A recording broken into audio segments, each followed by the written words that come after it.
Good morning. I'm Jason Stein, and welcome to another Monday Morning Minute.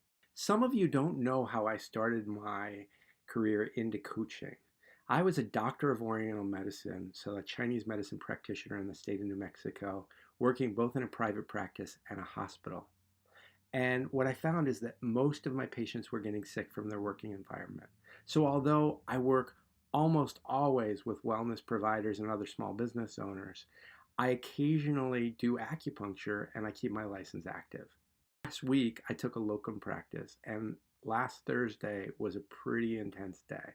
Started with the first patient of the day having some fogginess after the treatment, and this can happen sometimes.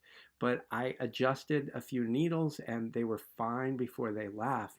But it created like this adrenaline rush for me. As I walked out of the clinic room, front desk people said that someone I treated 2 days earlier, that the pain had completely diminished, but a new pain had cropped up that was an 8 out of 10 and limiting them from working.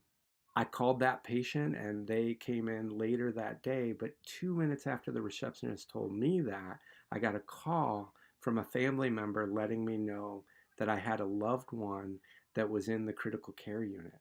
In a matter of 10 minutes, there was one patient that had a reaction, another that had moving pain but was in so intense pain they had to come in, and a family member that was in crisis.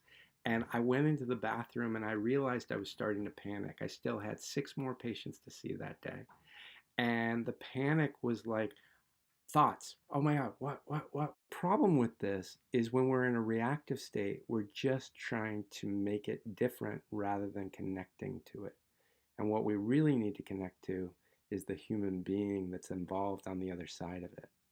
So, what I did, Monday mindfulness, if you find yourself in panic, especially with the political environment or you're watching the news, stop. Really reconnect to your breath, just a couple of deep breaths, and then ask yourself, what is one step I can take to resolve the situation I'm facing? Just one step at a time.